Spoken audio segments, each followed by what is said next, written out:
ನಮಸ್ತೆ. ಶ್ರೀಗಂಧದ ಗುಡಿ ಸೀರಿಯಲ್ನ ಇವತ್ತಿನ ಸಂಚಿಕೆಗೆ ಸ್ವಾಗತ. ಇನ್ನು ಯಾರೆಲ್ಲ ನನ್ನ ಚಾನಲ್ಗೆ ಸಬ್ಸ್ಕ್ರೈಬ್ ಆಗಿಲ್ಲ, ಸಬ್ಸ್ಕ್ರೈಬ್ ಮಾಡಿಕೊಂಡು ಸಪೋರ್ಟ್ ಮಾಡಿ. ಹಾಗೆ ಒಂದು ಹೈ ಬಟನ್ನ ಪ್ರೆಸ್ ಮಾಡಿ. ಭಾರತಿ ಮುತ್ತುನ ಮದುವೆ ಆಗಬೇಕು ಅಂತ ಚಂದನ ಹೇಳಿರೋ ಥರ ರೆಡಿಯಾಗಿ ಬ್ಯಾಗ್ನ ಪ್ಯಾಕ್ ಮಾಡಿಕೊಂಡು ಒಂದು ಕ್ಷಣ ಥಿಂಕ್ ಮಾಡೋಕ್ಕೆ ಶುರು ಮಾಡ್ತಾಳೆ. ಏನು ಮಾಡ್ತಾ ಇದ್ದೀನಿ ನಾನು ಅಂತ.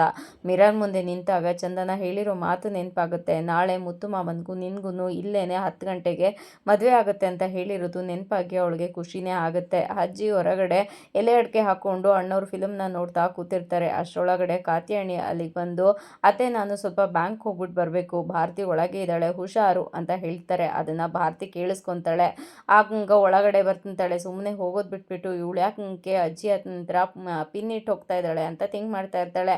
ಆಗ ಕಾತ್ಯಾಯಣಿ ಅವರು ಅವ್ರ ಅಜ್ಜಿ ಹತ್ರ ನೋಡಿ ಅವಳು ಛತ್ರಿ ಒಂದು ಕ್ಷಣ ಕಣ್ಬಿಡೋದ್ರೊಳಗಡೆ ಆ ಮನೆಗೆ ಓಡೋಗ್ಬಿಡ್ತಾಳೆ. ಆ ಮನೆಗೂ ನಮಗೂ ಆಗಲ್ಲ ಅಂತ ನಿಮಗೆ ಗೊತ್ತು ತಾನೇ, ಅಲ್ಲಿ ಹೋಗ್ತೀನಿ ಇಲ್ಲಿ ಹೋಗ್ತೀನಿ ಅದು ಇದು ಅಂತ ಏನೇನೋ ನೆಪ ಮಾಡಿ ಹೋಗೋಕೆ ಶುರು ಮಾಡ್ತಾಳೆ. ನೀವು ಹುಷಾರಾಗಿ ನೋಡ್ಕೋಬೇಕು ಅಂತ ಹೇಳಿದ್ದಕ್ಕೆ, ಅಯ್ಯೋ ಅದು ಎಷ್ಟು ಸಲ ಹೇಳಿದ್ನೇ ಹೇಳ್ತೀಯಾ, ಹೋಗ್ಬಿಟ್ಟು ಬರೋಗು ನಾನು ನೋಡ್ಕೊತೀನಿ ಅಂತ ಹೇಳ್ತಾರೆ. ಕಾತ್ಯಾಯಣಿ ಹುಷಾರು ಅಂತ ಹೇಳ್ಬಿಟ್ಟು ಅಲ್ಲಿಂದ ಹೊರಟೋಗ್ತಾರೆ. ಒಳಗಡೆ ಬಂದು ಭಾರತನಂತೆ, ಅಯ್ಯೋ ಸುಮ್ಮನೆ ಹೋಗೋದ್ರ ಬದಲು ಅಜ್ಜಿ ಹತ್ರ ಪಿನ್ ಬೇರೆ ಇಕ್ಕೋದ್ಲಲ್ಲ ನಮ್ಮಮ್ಮ ಅಂತ ಅಂದ್ಕೊಂಡು, ಸರಿ ಆಗಿದ್ದಾಗಿ ಬಿಡಲಿ ಅಂತ ಬ್ಯಾಗ್ ತೊಗೊಂಡು ಹೊರಗಡೆ ಅಜ್ಜಿ ಮುಂದೆ ಬಂದು, ಅಜ್ಜಿ ಫಿಲಮ್ ನೋಡ್ತಾ ಇರೋದನ್ನ ನೋಡಿಕೊಂಡು ಬ್ಯಾಗನ್ನು ಮುಂದೆ ಇಡ್ತಾಳೆ ಗೊತ್ತಿಲ್ಲದೆ ಇರೋ ಹಾಗೆ. ಅಜ್ಜಿ ನಾನು ದೇವಸ್ಥಾನಕ್ಕೆ ಹೋಗ್ಬಿಟ್ಟು ಬರಲಾ, ಫಿಲಮ್ ನೋಡ್ತಾ ಇದ್ದೀರಾ ಅಂತ ಕೇಳಿದ್ದಕ್ಕೆ, ದೇವಸ್ಥಾನಕ್ಕೆ ಯಾವ ದೇವಸ್ಥಾನಕ್ಕೆ ಅಂತ ಹೇಳ್ದಾಗ, ಅದು ಅದು ಬನಶಂಕರಿಲಿ ಇದೆಯಲ್ಲ ಆ ದೇವಸ್ಥಾನಕ್ಕೆ ಅಂತ ಹೇಳಿದಾಗ, ನೆನ್ನೆ ತಾನೇ ಹೋಗ್ಬಿಟ್ಟು ಬಂದಿಯಲ್ಲ ಅಂತ ಹೇಳಿದ್ದಕ್ಕೆ, ಅದು ಅಜ್ಜಿ ನನ್ನ ಮದುವೆ ಯಾವುದೇ ಅಡಚಣೆ ಇಲ್ಲದೆ ಚೆನ್ನಾಗಿ ಆಗಲಿ ಅಂತ ಅಂದ್ಬಿಟ್ಟು ನಾನು ಹರಕೆ ಹೊತ್ಕೊಂಡಿದ್ದೀನಿ, ಹರಕೆ ತೀರ್ಸೋಕೆ ಹೋಗಬೇಕು ಅಂತ ಹೇಳಿದ್ದಕ್ಕೆ, ನಿಮ್ಮಮ್ಮ ಯಾವುದೂ ಇದ್ರ ಬಗ್ಗೆ ಹೇಳಲೇ ಇಲ್ವಲ್ಲ ಅಂತ ಹೇಳಿದಾಗ, ಅಯ್ಯೋ ಅಜ್ಜಿ ಅಮ್ಮಂಗೆ ಅದೆಲ್ಲ ಎಲ್ಲಿ ನೆನಪಿರುತ್ತೆ ಅವಳೊಬ್ಳು ಅಂತ ಹೇಳಿದಾಗ, ನೋಡು ಇವಾಗ ಸುಮ್ಮನೆ ಒಳಗಡೆ ಹೋಗು, ನಿಮ್ಮ ಅಮ್ಮ ಬಂದಮೇಲೆ ಕೇಳ್ಕೊಂಡು ಹೋಗುವಂತೆ ಅಂತ ಹೇಳಿದ್ದಕ್ಕೆ, ಅಯ್ಯೋ ಅಜ್ಜಿ ನಾನು ಹೋಗ್ಬಿಟ್ಟು ಬರ್ತೀನಿ ಅಜ್ಜಿ ಅಂತ ಹೇಳಿದಾಗ, ಅದೆಲ್ಲ ನನ್ನ ಹತ್ರ ನಡೆಯೋದಿಲ್ಲ, ನಿಮ್ಮಮ್ಮ ಬಂದಮೇಲೆ ಕೇಳ್ಕೊಂಡು ಹೋಗುವಂತೆ, ಒಳಗೆ ಹೋಗು ಇವಾಗ ಅಂತ ಹೇಳಿದಾಗ, ಸರಿ ನಾನು ಒಳಗೂ ಹೋಗಲ್ಲ ಹೊರಗೂ ಹೋಗಲ್ಲ, ನಾನು ಇಲ್ಲೇ ಕೂತ್ಕೊಂಡು ಟಿ ವಿ ನೋಡ್ತೀನಿ ನಿನ್ನ ಜೊತೆಗೆ ಅಂತ ಕೂತ್ಕೋತಾಳೆ. ಅಜ್ಜಿ ನೀನು ಎಲೆ ಅಡಿಕೆ ಹಾಕ್ಕೊಂಡ್ರೆ ನೀನು ಹಲ್ಲು ಕೆಂಪಗಾಗಲ್ವಾ ಅಂತ ಹೇಳಿದಾಗ, ಅಯ್ಯೋ ಅದು ಪ್ಲಾಸ್ಟಿಕ್ ಹಲ್ಲು, ಕೆಂಪಗಾದ್ರೇನು ಬೆಳ್ಳಗಾದ್ರೇನು ಏನು ತೊಂದರೆ ಇಲ್ಲ, ನೀನು ನನ್ನ ಹತ್ರ ಈ ಮಸ್ಕ ಎಲ್ಲ ಹೊಡಿಯೋಕೆ ಬರಬೇಡ, ನನಗೆ ನಿನ್ನ ಬುದ್ಧಿ ಏನು ಅಂತ ಗೊತ್ತು, ಸುಮ್ಮನೆ ಒಳಗೆ ಹೋಗು ಇವಾಗ ಅಂತ ಹೇಳಿದ್ದಕ್ಕೆ, ಅಯ್ಯೋ ನಾನು ಎಲ್ಲೂ ಹೋಗಲ್ಲ ಇಲ್ಲೇ ಟಿ ವಿ ನೋಡ್ತೀನಿ ಬಿಡು ಅಂತ ಹೇಳಿಬಿಟ್ಟು ಕೂತ್ಕೊಂಡು ರಿಮೋಟ್ನ ತೊಗೊಂಡು ಬೇರೆ ಚಾನಲ್ನ ಚೇಂಜ್ ಮಾಡಿ, ನೋಡಿ ಅಜ್ಜಿಯಲ್ಲಿ ಅಣ್ಣವ್ರ ಫಿಲಮ್ ಬರ್ತಾ ಇದೆ, ಅಯ್ಯೋ ಅವಳು ಸಿಕ್ಕಿದ್ರೆ ಚೆನ್ನಾಗಿರ್ತಿತ್ತು ಅಂತ ಹೇಳಿದಾಗ, ಎಲ್ಲೋಗ್ತಾಳೆ ಸಿಗ್ತಾಳೆ, ನಾನು ಈ ಫಿಲಮ್ನ 10 ಸಲ ಥಿಯೇಟ್ರಲ್ಲಿ ನೋಡಿದ್ದೀನಿ ಅಂತ ಹೇಳಿದ್ದಕ್ಕೆ, ಭಾರತಿ ಓ ಹೌದಾ ಇದು 11ನೇ ಸಲನ, ನೋಡು ನೋಡು ಅಂತ ಹೇಳಿ ಅಜ್ಜಿ ಟಿ ವಿ ಕಡೆ ಗಮನ ಹರಿಸಿದಾಗ ಅವಳು ಕಣ್ಣಿಗೆ ಕಾಣ್ದಂಗೆ ಮೆತ್ತಗೆ ಹೊರಗಡೆ ಬರ್ತಾಳೆ ಬ್ಯಾಗ್ನ ತೊಗೊಂಡು.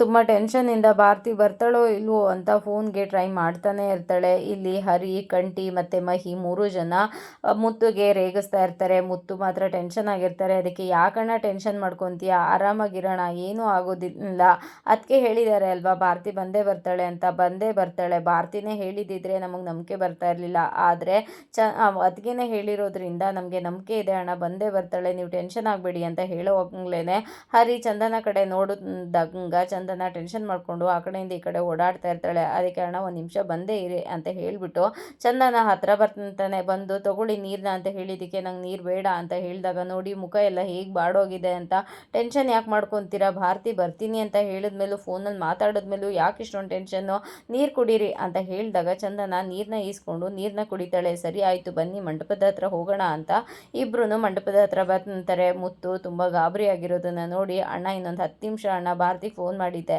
ಇನ್ನೇನು ಬಂದುಬಿಡ್ತಾಳೆ, ನೀವೇನು ತಲೆ ಕೆಡಿಸ್ಕೋಬೇಡಿ ಅಂತ ಹೇಳಿದ್ದಕ್ಕೆ, ಅದು ಆಗಲ್ಲಮ್ಮ, ಅದು ಇನ್ನೊಂದು ಸಲ ನೀನು ಫೋನ್ ಮಾಡೋಕ್ಕೆ ಹೋಗ್ಬೇಡ, ಭಾರತಿ ಬಂದಿಲ್ಲ ಅಂದರೂ ಪರವಾಗಿಲ್ಲ, ಆದರೆ ಅವ್ರ ಮನೆಯವ್ರಿಗೆ ಈ ವಿಷಯ ಗೊತ್ತಾದರೆ ತುಂಬಾ ಪ್ರಾಬ್ಲಮ್ ಆಗುತ್ತಮ್ಮ ಅಂತ ಹೇಳಿದ್ದಕ್ಕೆ, ಇಲ್ಲ ಅಣ್ಣ ನೀವು ತಲೆ ಕೆಡಿಸ್ಕೋಬೇಡಿ, ಇನ್ನೊಂದು 10 ನಿಮಿಷದಲ್ಲಿ ನಿಮ್ಮ ಮದುವೆ ಮುಗ್ದೋಗುತ್ತೆ, ನೀವು ಇಬ್ಬರೂ ದಂಪತಿಗಳಾಗ್ತೀರಾ ಅಂತ ಹೇಳಿದಾಗ, ಮಹಿ ಆದರ್ಶ ದಂಪತಿಗಳು ಬರೀ ದಂಪತಿಗಳಲ್ಲ ಅಂತ ಹೇಳಿದ್ದಕ್ಕೆ, ನನಗೆ ಯಾಕೋ ಇದು ಸರಿ ಕಾಣಿಸ್ತಾ ಇಲ್ಲಮ್ಮ ಅಂತ ಹೇಳಿದಾಗ, ಏನೂ ಆಗಲ್ಲ ಅಣ್ಣ ತಗೊಳ್ಳಿ ನೀರನ್ನ ಕುಡೀರಿ ಅಂತ ಹೇಳಿ ಮುತ್ತುಗೆ ನೀರನ್ನ ಕೊಡ್ತಾಳೆ ಚಂದನ.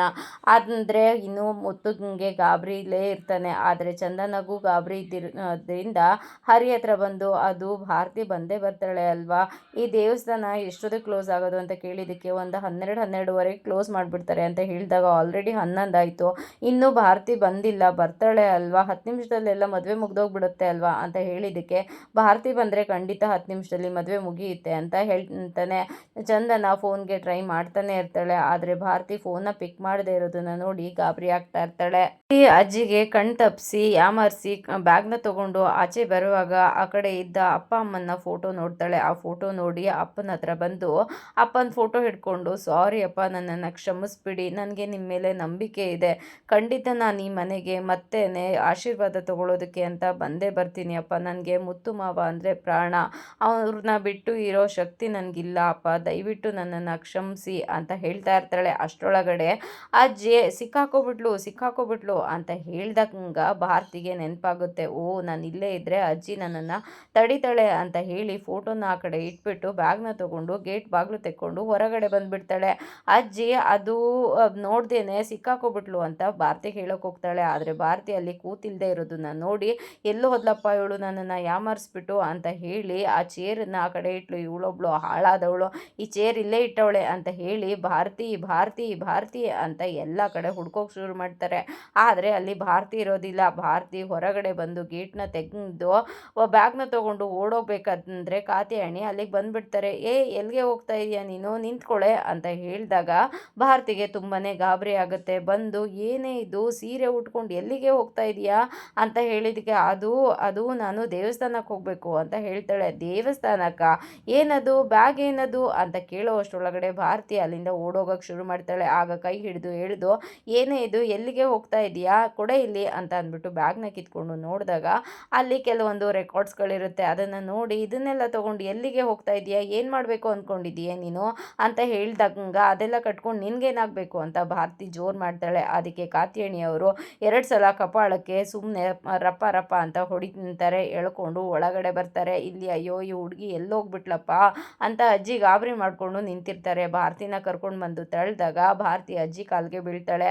ಅದಕ್ಕೆ ನೀನೆಲ್ಲೇ ಹೋಗಿದ್ದೆ ಹಾಳಾದವಳೆ ನೀನು, ನನಗೆ ಯಾಮರ್ಸಿ ನನ್ನ ಕಾಲ್ಗೆ ಯಾಕೆ ಬೀಳ್ತಾ ಇದೆಯಾ ಅಂತ ಹೇಳಿದಾಗ ಕಾತ್ಯಾಯಣಿ ಒಳಗಡೆ ಬಂದು, ನೀವು ಟಿ ವಿ ನೋಡ್ತಾ ಕೂತ್ಬಿಟ್ರೆ ನಿಮಗೆ ಪ್ರಪಂಚದಲ್ಲಿ ಏನಾಗ್ತಾ ಇದೆ, ಪ್ರಳಯ ಆಗ್ತಾ ಇದೆಯಾ ಅಂತಲೂ ಗೊತ್ತಾಗೋದೇ ಇಲ್ಲ ನಿಮಗೆ, ಇವಳು ನಿಮ್ಮನ್ನು ಯಾಮರ್ಸಿ ಹೋಗಿರೋದೇ ಗೊತ್ತಾಗಿಲ್ವಲ್ಲ ನಿಮಗೆ ಅಂತ ಹೇಳಿದ್ದಕ್ಕೆ, ಅಯ್ಯೋ ಟಿ ವಿ ನೋಡಿ ಅಂತ ಹೇಳಿಬಿಟ್ಟು ನನ್ನನ್ನು ಯಾಮರ್ಸಿ ಹಿತ್ಲು ಬಾಗಿಲು ಕಡೆಯಿಂದ ಹೋಗ್ಬಿಟ್ಟಿದ್ದಾಳೆ ಕಾತ್ಯಾಯಣಿ ಅಂತ ಹೇಳ್ತಾರೆ. ಅದಕ್ಕೆ ಎಲ್ಲೇ ಹೊರಟಿದ್ದೆ ನೀನು, ಏನು ಮಾಡಬೇಕು ಅಂದ್ಕೊಂಡಿದ್ದೀಯೇ ಅಂತ ಹೇಳಿದ್ದಕ್ಕೆ ಭಾರತಿ ಆ ಕಡೆ ಓಡೋಗ್ತಾ ಇರ್ತಾಳೆ. ನಿಂತ್ಕೊಳ್ಳೆ ಹೇಳೆ ಅಂತ ಹೇಳಿದಾಗ, ನನಗೆ ನೀವು ನೋಡಿರೋ ಹುಡುಗ ಇಷ್ಟ ಇಲ್ಲ ಅಷ್ಟೇ ಅಂತ ಭಾರತಿ ಕಿರಿಸ್ತಾಳೆ. ಕಾತ್ಯಾಯಣಿ, ಓ ಹಾಗಾದರೆ ನಿನ್ನ ಜೀವನ ನೀನೇ ನೋಡ್ಕೋಬೇಕು ಅಂತ ಡಿಸೈಡ್ ಮಾಡಿಬಿಟ್ಟೇನೆ, ಹಾಗಾದರೆ ಹೋಗಿ ತಿರ್ಪೆ ಎತ್ತತೀಯಾ ಅಂತ ಹೇಳಿದಾಗ, ನಾನು ಮುತ್ತು ಮಾವನ್ನ ನೋಡೋದಕ್ಕೆ ಹೋಗ್ತಾ ಇದ್ದೀನಿ, ಮುತ್ತು ಮಾವ ನನಗೋಸ್ಕರ ದೇವಸ್ಥಾನದಲ್ಲಿ ಕಾಯ್ತಾ ಇದ್ದಾನೆ, ನಾನು ಹೋಗಿ ಮದುವೆ ಆಗ್ತೀನಿ ಅಂತ ಹೇಳಿದ ತಕ್ಷಣ ಕಾತ್ಯಾಯಣಿ ಭಾರತಿಗೆ ಹೊಡಿತಾಳೆ. ಅದಕ್ಕೆ ಹೊಡಿಯಮ್ಮ, ಹೊಡೆದು ನನ್ನನ್ನು ಸಾಯಿಸ್ಬಿಡು, ಆದರೆ ನಾನು ಹೋಗಿ ಮುತ್ತು ಮಾವನ್ನ ಮದುವೆ ಆಗ್ತೀನಿ, ನಾನು ಇಲ್ಲಿಂದ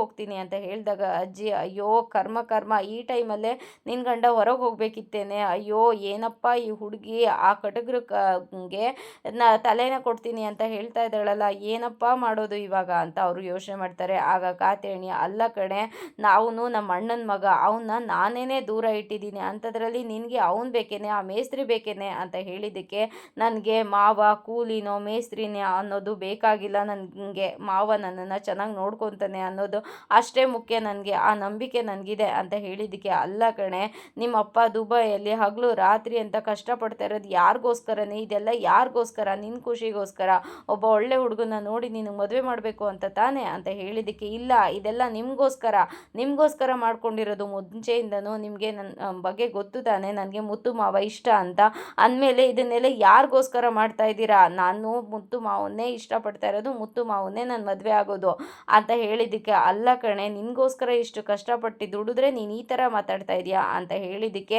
ಎಲ್ಲ ನಿಮಗೋಸ್ಕರನೇ ಮಾಡ್ಕೊಂಡಿರೋದು, ನನ್ನ ಖುಷಿಗೋಸ್ಕರ ನೀವು ಏನನ್ನೂ ಮಾಡಿಲ್ಲ, ನೋಡು ನೀನು ಜಾಸ್ತಿ ಮಾತಾಡಿದ್ರೆ ನಾನು ಪೊಲೀಸ್ ಕಂಪ್ಲೇಂಟ್ ಕೊಟ್ಬಿಡ್ತೀನಿ, ಆವತ್ತು ಮಾವನ ಬಗ್ಗೆ ನೀವು ಕಂಪ್ಲೇಂಟ್ ಕೊಟ್ಟರಲ್ಲ ಅದೇ ರೀತಿ ನಾನು ಹೋಗಿ ಕಂಪ್ಲೇಂಟ್ ಕೊಡ್ತೀನಿ, ಅದೇ ಪೊಲೀಸ್ ಸ್ಟೇಷನಲ್ಲಿ ಹೋಗಿ ಕೊಡ್ತೀನಿ, ಆವತ್ತು ನಾನು ನಿಜ ಹೇಳಿದಾಗ ಏನಾಯಿತು ಅಂತ ಗೊತ್ತು ತಾನೆ, ನಾನು ಕಂಪ್ಲೇಂಟ್ ಕೊಡೋದನ್ನ ನೀನು ನೋಡ್ತೀಯಾ ಅಂತ ಭಾರತಿ ಹೇಳಿದ ತಕ್ಷಣ ಕಾತ್ಯಾಯಣಿ, ಓ ಕಡೆ ಮಾತಾಡದೆ ಇನ್ನೇನು ಮಾಡ್ತೀಯಾ, ಹೊಟ್ಟೆ ಬಟ್ಟೆ ಕಟ್ಟಿ ನಿನ್ನನ್ನು ಸುಖವಾಗಿ ಸಾಕಿದ್ದಕ್ಕೆ ಈ ಥರ ಎಲ್ಲ ನಿನ್ನ ಹತ್ರ ಅನ್ನಿಸ್ಕೊಳ್ಳೇಬೇಕು ಅಂತ ಹೇಳಿದಾಗ ಭಾರತಿ, ಓ ಸುಖವಾಗಿ ನಾನು ಹೇಳಿದ್ನ ಅಪ್ಪನ ದುಬೈಗೆ ಹೋಗಿ ದುಡಿದು ನನ್ನನ್ನು ಸಾಕು ಅಂತ, ನಿಮಗೆ ಹೆಂಗೆ ಬೇಕು, ನಿಮ್ಮ ಇಷ್ಟಕ್ಕೆ ಹೇಗೆ ಬೇಕು ಹಾಗೆ ನನ್ನನ್ನು ಬೆಳೆಸ್ಬಿಟ್ಟು ಇವಾಗ ಸುಖವಾಗಿ ಅಂತ ಹೇಳ್ತಾ ಇದ್ದೀರಾ, ಯಾವ ಸುಖ ನಮ್ಮ, ಯಾವ ಖುಷಿ ನಮ್ಮ ನೀವು ಮಾತಾಡ್ತಾ ಇರೋದು ಅಂತ ಹೇಳಿ ಹೇಳಿದಾಗ, ಅಯ್ಯೋ ಇದನ್ನೆಲ್ಲ ನಿಮ್ಮ ಅಪ್ಪ ಕೇಳಿಸ್ಕೊಂಡ್ರೆ ಎಷ್ಟು ನೊಂದ್ಕೊತಾರೆ ಗೊತ್ತಾ, ಅವ್ರ ಎದೆನೇ ಒಡೆದೋಗುತ್ತೆ. ಮನೆಗೆ ಬಂದು ನನ್ನ ಮಗಳೇ ಎಲ್ಲಿ ಅಂತ ಕೇಳಿದಾಗ ನಾನು ಏನಂತ ಹೇಳಲಿ, ಅವ್ರಿಗೆ ಏನಂತ ಉತ್ತರ ಕೊಡಲಿ ಅಂತ ಹೇಳಿದ್ದಕ್ಕೆ, ಉತ್ತರ ಕೊಡಮ್ಮ ಅವ್ರಿಗೆ, ನೀವು ನೋಡಿರೋ ಹುಡುಗ ಅವಳಿಗೆ ಇಷ್ಟ ಇಲ್ಲ, ಅವಳು ಇಷ್ಟಪಟ್ಟಿರೋ ಹುಡುಗನ ಜೊತೆ ಮದುವೆ ಆಗೋಕ್ಕೆ ಅಂತ ಓಡೋದ್ಲು ಅಂತ ಹೇಳಿ ಅಂತ ಹೇಳಿದಾಗ, ಅಯ್ಯೋ ಇನ್ನು ನಾವು ಬದುಕಿರಬಾರ್ದು, ನಾವು ಬದುಕಿದ್ದು ಇನ್ನೇನು ಪ್ರಯೋಜನ ಇಲ್ಲ, ಇನ್ನೊಂದು ವಾರದಲ್ಲಿ ಅವಳು ಮದುವೆ ಇಟ್ಕೊಂಡು ಇನ್ನು ನೆಂಟರು ಇಷ್ಟರು ಅಂತ ಎಲ್ಲ ಮನೆಗೆ ಬರ್ತಾರೆ, ಅವ್ರ ಮುಂದೆ ಎಲ್ಲ ಮಗಳು ಓಡೋದ್ಲು ಅಂತ ಹೇಳಿದ್ರೆ ನಮ್ಮ ಮರ್ಯಾದೆ ಏನಾಗಬೇಡ, ಇದಕ್ಕಿಂತ ನಾವು ಸಾಯೋದೇ ಮೇಲು ಅಂತ ಚಾಕುನ ಹುಡ್ಕೋದಕ್ಕೆ ಶುರು ಮಾಡ್ತಾಳೆ. ಏನು ಹುಡುಕ್ತಾ ಇದೆಯಾ ಕಾತ್ಯಾಯಣಿ, ಏನೇ ಮಾತಾಡ್ತಾ ಇದೆಯಾ ಇವಾಗ ಅಂತ ಅಜ್ಜಿ ಹೇಳ್ತಾ ಇರ್ತಾರೆ. ಆದರೆ ಕಾತ್ಯಾಯಣಿ ಅದನ್ನು ತಲೆ ಕೆಡಿಸ್ಕೊಳ್ದೇನೆ ತಗೊಂಡು ತನಗೆ ತಾನೇ ಹಾನಿ ಮಾಡ್ಕೊಳಕ್ಕೆ ಹೋಗ್ತಾಳೆ. ಆಗ ಭಾರತಿ ಏನಮ್ಮ ಮಾಡ್ತಾ ಇದೆಯಾ, ಬಿಡಮ್ಮ, ಕೊಡಮ್ಮ ಚಾಕುನ, ಬಿಡಮ್ಮ ಬಿಡಮ್ಮ ಅಂತ ಹೇಳ್ದಾಗ ಅವಳು ಕೇಳಿಸ್ಕೊಳ್ಳೋದಿಲ್ಲ. ಅದಕ್ಕೆ ಅಜ್ಜಿ, ಕೊಡು ಕಾತ್ಯಾಯಣಿ, ಏನು ಮಾಡೋಕ್ಕೆ ಹೊರಟಿದ್ಯಾ, ಬಿಡು ಅಂತ ಹೇಳ್ದಾಗ, ಇಲ್ಲ ಅತ್ತೆ, ಊರೇ ಸ್ಮಶಾನ ಅನ್ನೋ ಮನೆಗೆ ನಾನು ಹೋಗಿ ಸೇರ್ತೀನಿ ಅಂತ ಅಂತಿದ್ದಾಳೆ. ಹೋಗಲಿ ಬಿಡಿ ಅತ್ತೆ, ಅವಳ ಜೀವನನ ಅವಳು ನೋಡ್ಕೊಳ್ಳಿ, ಅವಳು ಮುತ್ತುನ ಮದುವೆ ಆಗಿ ಆರಾಮಾಗಿ ಚೆನ್ನಾಗಿರಲಿ, ನಾವು ಅವಮಾನನ ಸಹಿಸ್ಕೊಳಕ್ಕಾಗ್ದೇ ಬದುಕಿರ್ಬೇಕಾ ಅಂತ ಅವಮಾನ ತಡ್ಕೊಳ್ಳೋದಕ್ಕಿಂತ ಸಾಯೋದೆ ಮೇಲು, ಬಿಟ್ಬಿಡಿ ಅತ್ತೆ, ನಾನು ಸಾಯಬೇಕು, ಬಿಟ್ಬಿಡಿ ಅತ್ತೆ ಅಂತ ಹೇಳಿಬಿಟ್ಟು ಚಾಕುನ ಕಿತ್ಕೊಂಡು, ನೋಡು ನೀನು ಇಲ್ಲಿಂದ ಹೋಗಲಿಲ್ಲ ಅಂದರೆ ನನಗೆ ನಾನೇ ಚುಚ್ಕೊಂಡ್ಬಿಡ್ತೀನಿ ಅಂತ ಹೆದರಿಸ್ತಾರೆ. ಆಗ ಭಾರತಿ, ಇಲ್ಲಮ್ಮ ನಾನು ಹೋಗಲ್ಲ ಅಂತ ತುಂಬಾ ಹತ್ಕೊಂಡು ಹೋಗಿ ಕೆಳಗಡೆ ಕೂತ್ಕೊಳ್ತಾಳೆ, ತುಂಬ ಬೇಜಾರು ಮಾಡಿಕೊಂಡು. ಆಗ ಕಾತ್ಯಾಯಣಿ ಚಾಕು ಹಿಡ್ದೇ ಇರ್ತಾಳೆ. ಅದಕ್ಕೆ ಅಜ್ಜಿ, ಅವಳು ಹೋಗಲ್ಲ ಅಂದ್ಲು ತಾನೇ, ಚಾಕುನ ಕೊಡು ಅಂತ ಇಸ್ಕೊತಾರೆ. ಕಾತ್ಯಾಯಣಿದು ನಾಟಕ ಮುಗಿಯುತ್ತೆ, ಹೋಗಿ ಕೂತ್ಕೊತಾರೆ.